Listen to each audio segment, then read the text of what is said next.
What's up, everybody? This is Eric Codes here, and thought I'd be doing a new video series. I'm trying to get back in shape. So what happens is when you code a lot, you don't exercise a lot, typically. So my goal here is to go on daily walks and record my thoughts for the day and kind of share my knowledge of coding, and hopefully anybody that's out there trying to aspire for a job hears this and they're able to take what they can from it. So a little backstory of myself, if you haven't seen any of my videos before. Basically, I spent an entire career before I actually got involved in coding. I spent 17 years as working in hospitality. My job was a corporate social director, which was basically recreation management. And so I ended up being in charge of large corporate groups that would come to the resort. And basically, they would come to me and we would make custom games, activities, all sorts of things that involved, corporate retreats and team building. And I did that for 17 years, and it was a great time, and I had a lot of fun. But what happened was about, maybe 15 years in, I started to teach myself how to code. And the reason that I did that was I originally wanted to make better games. So let's say a group came to the resort and they wanted to customize a trivia game, like take for instance like a Jeopardy or something like that. Now we would build stuff in Microsoft PowerPoint and all these other things, and it was fine for a while.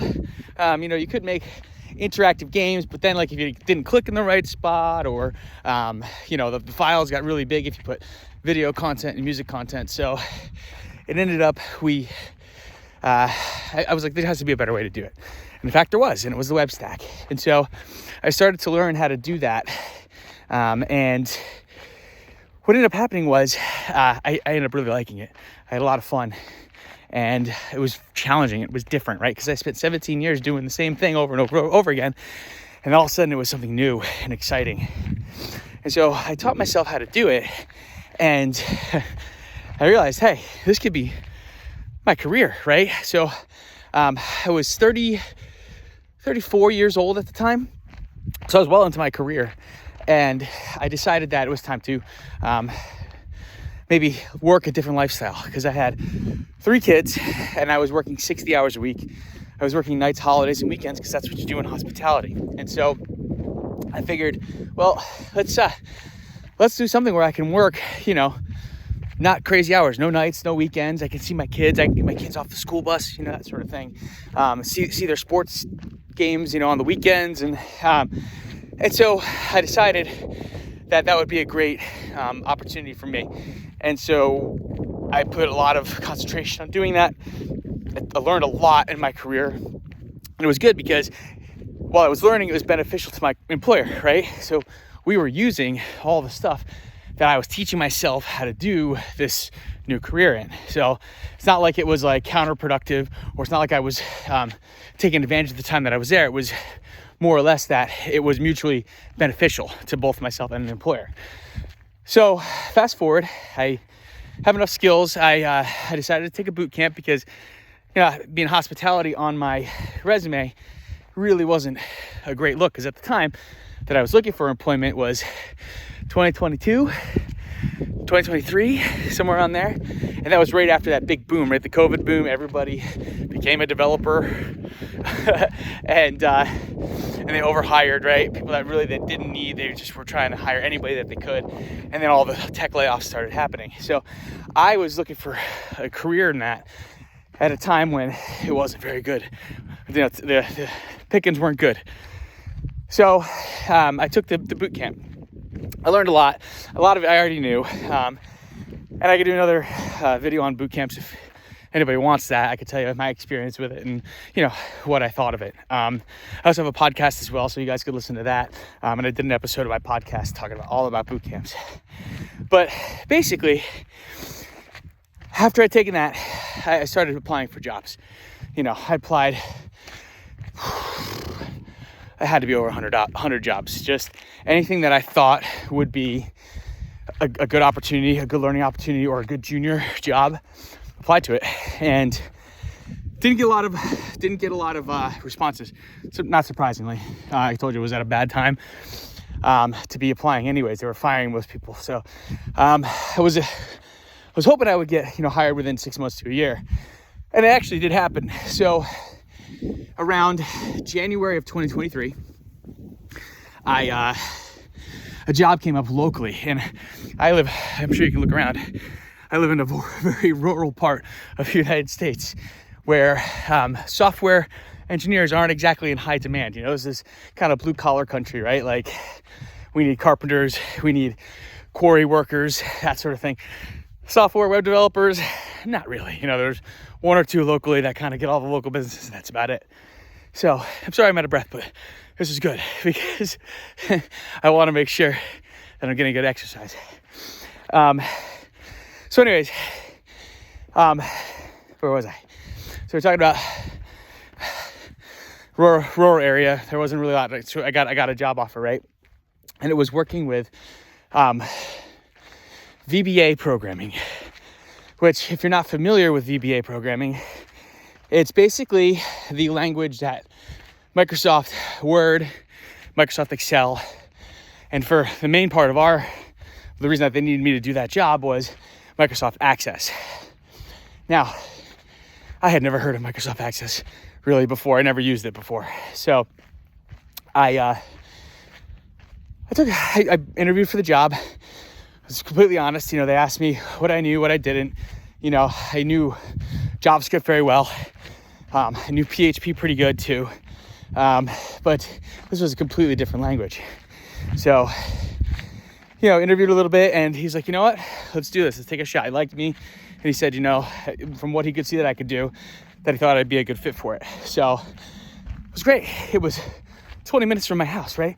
Most of the jobs I was applying for were an hour and a half, 2 hours away. So couldn't have been better, right? Got me out of hospitality and into software development. So that was really the big, let's turn around here. That was the big draw in that first job, right? Because I promise you, as a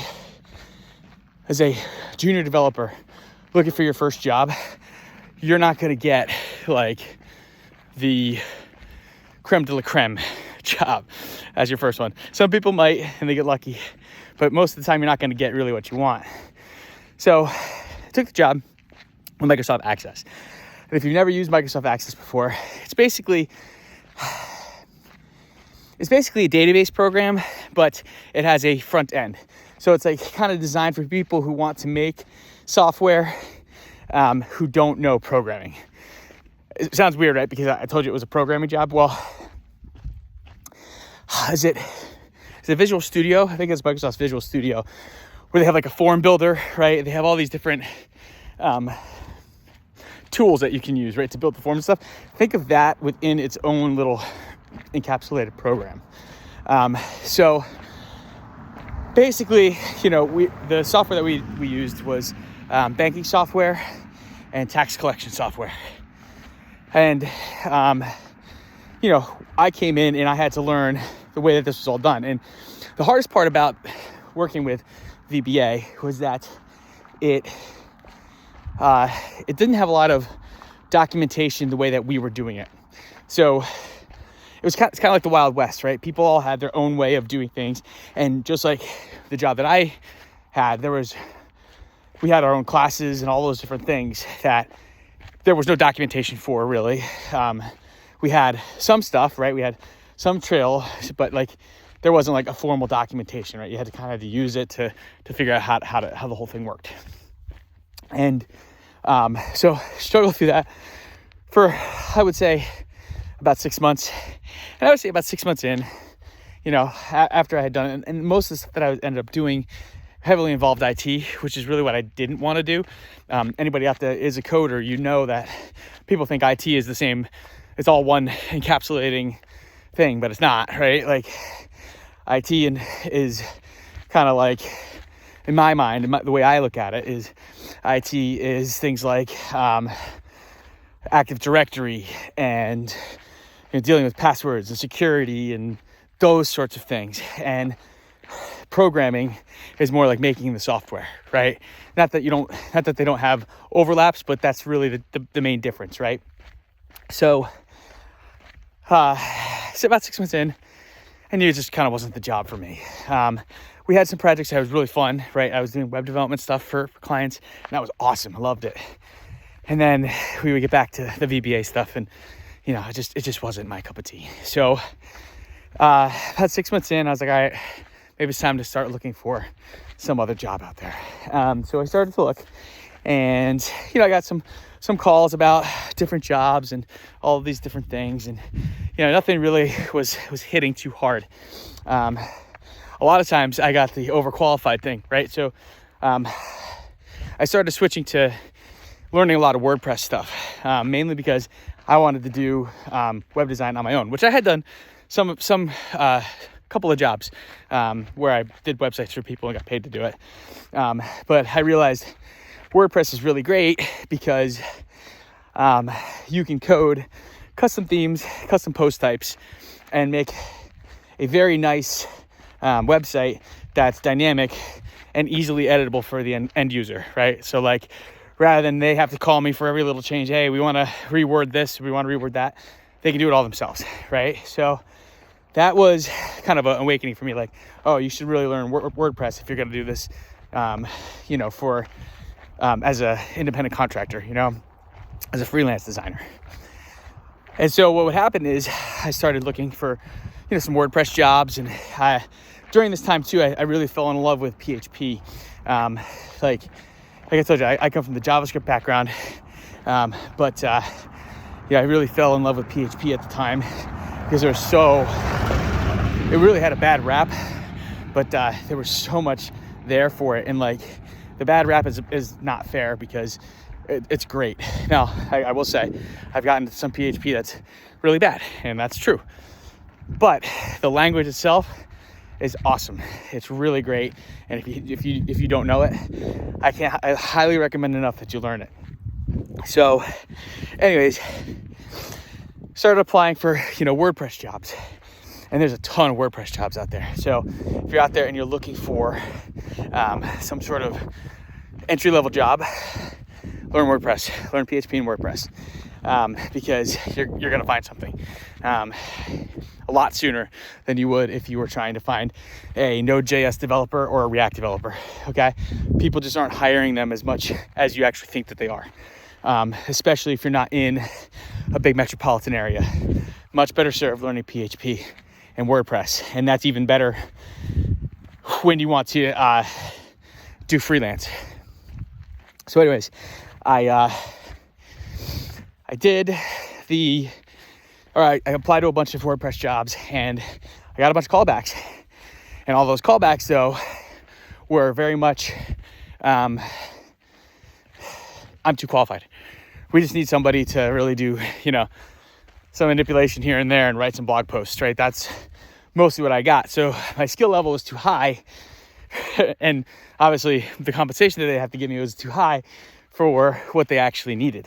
Which is why, again, I say, if you're a junior developer, great to actually learn those, because if I hadn't been more of a mid-level developer, I would have had those jobs like that. So again, make sure that you keep that in mind. Anyways, so I'm crossing the road here. I don't want to be a flat pancake on YouTube. Okay. So I eventually found a job for a PHP developer, and it was about an hour and a half away from where I lived. And and like I told you, I had to put in hundreds of applications, had to deal with hundreds of bots, right?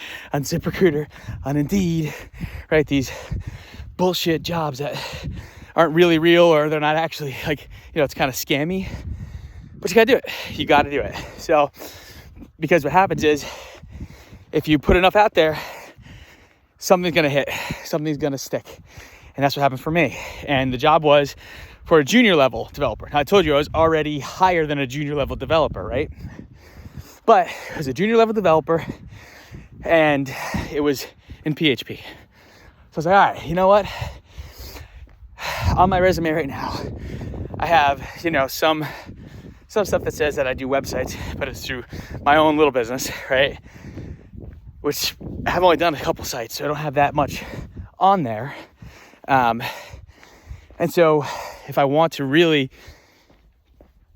progress in my career in web development, specifically PHP development, let's take a traditional junior level PHP developer job, right? It made sense. So I went down, I interviewed, I nailed the interview. A day later, they called me back and they're like, you're our guy. The job was paying like $10,000 less than what I actually was making. And I kind of told them, like, I can't. In the interview, I was like, this is what I make right now. I told them clear and honestly, I said, this is what I make. And I was like, I know that you're asking for to pay less than that, but here's what I do. I had written some articles that got published. So I had, I'm sure I looked pretty impressive, to some of the developers that probably come in and they don't know what they're doing, right? So anyways, I nailed the interview. They end up saying, you know what, we'll give you what you're asking for money-wise. We don't really want to hear about you may not be eligible for a raise in the first 6 months. I'm like, that's fine, and they were like, we know that you're an hour and a half away, so we'll come up on what we're going to pay you, and we'll start, your first month, you're going to come into the office 4 days a week, which sucked, but whatever. Come into the office 4 days a week, and then we'll talk about, lessening that as we go. So I said, fine, that's great. I took the job, right? So the first month or two was 4 days a week. Our first month was 4 days a week. Then I went down to 3 days a week, and now I work from home 4 days a week, and I go into the office 1 day a week. Pretty good, right? And I already, they already looked at what I can do, and they're like, basically the junior title is dropped off my title, and we brought in another junior developer underneath me. So the company is growing, which is great.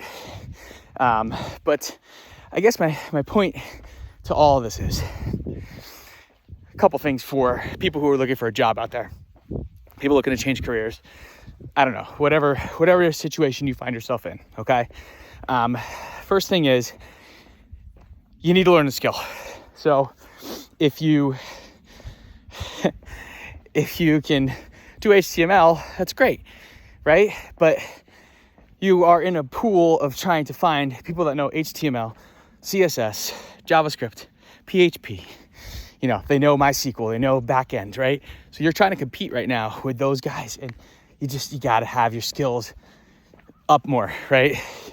Sure, knowing HTML is great, and you could get a job like an email developer, right? But if I'm a guy that's hiring somebody and I have my choice, like, again, look at me, right? I was like a mid-level PHP developer who also was a mid-level JavaScript developer, right? When I applied for the job.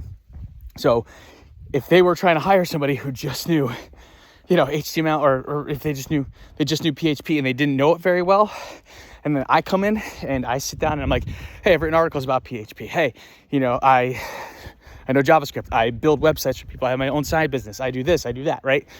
Who are you going to hire, right? It's not like it's rocket science to figure this out. And people are so fast to get frustrated, like, oh, well, no one's hiring me. It's the economy. No, it's not. You got to go out and you need to hone your skill and you need to get good at it. So that's the first thing, right? Don't expect to be hired because you can put hello world in a browser. It's not going to happen, all right? Now, it's a great start, and I encourage you to keep learning and to get better, right? But this stuff takes time. It doesn't just happen overnight. You need to continually work at it. I do, right? I'll be the first to tell you, I am not the world's best developer, okay? But what I can tell you is I do have a great attitude when it comes to learning. I continually, even when something's hard, I keep pushing through it. I'll work late. I'll look at things all hours of the night.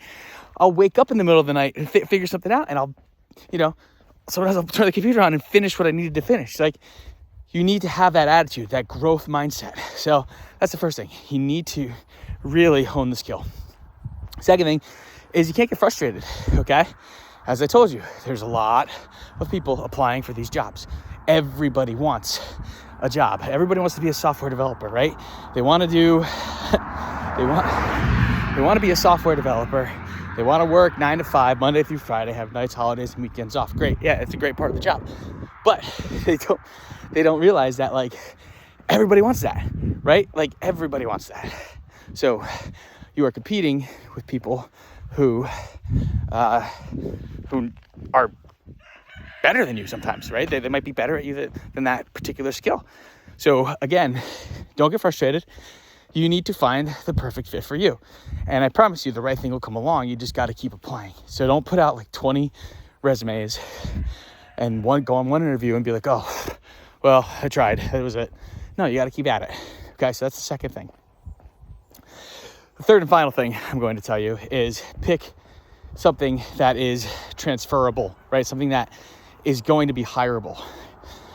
Now, I wouldn't say don't learn JavaScript because it's great. You're going to need JavaScript if you want to be a web developer. But I will say that I think you have a better chance if you learn PHP of getting hired as a web developer. Reason being, you might find yourself as a Drupal developer. You might find yourself as a WordPress developer, or maybe a Joomla developer, right? Or like in my case, you know, it's an in-house CMS basically that does all sorts of different things. Like you might find yourself in like a specialized situation like that. Most of the web, 80% of the web is PHP, or is done in PHP. So if you want to be a web developer, I would learn the skill that 4 out of 5 websites are using. That's my personal take on it, because I think you're going to have a lot better chance of landing a job. You know, or you specialize, right? You really specialize, right? Just being like, oh, I know JavaScript, doesn't really help you that much, right? Because, you know, you might be a real good Angular developer, right? That's a better attraction to somebody like, hey, I've got a lot of Angular experience. That's going to fit the need a lot better than I just know JavaScript, okay? So maybe choose to specialize in something, or even like something like Ruby on Rails. Not that I would 100% recommend learning Ruby, but, you know, if you find yourself like doing Shopify, that's what you're going to have to do, Ruby on Rails. You're going to need to know that language. And that's not a knock on Ruby. I think Ruby's a cool language. You know, I've practiced with it, I don't know, maybe an hour of my life, but what I saw of it, I liked, you know. But you're going to have to specialize. You cannot be a PHP developer and a C# developer and a JavaScript developer and a React developer and an Angular developer. Like you just can't. All right. So you have to like specialize and figure out what it is that you want to do. And for me, forever, I want to make websites for small businesses and to help people advance their careers. That's what I like to do. And I find that the best tool to do that is PHP, right? PHP, JavaScript, WordPress, MySQL, those are what I'm focused on. And the more I do of them, the faster I get, the more profitable I become. And so I also have a job that's a PHP developer. So when I'm not working for myself, I'm working for a place that's benefiting me, because I'm learning the skill and honing the skill that I want to use in my business, right? And grow it.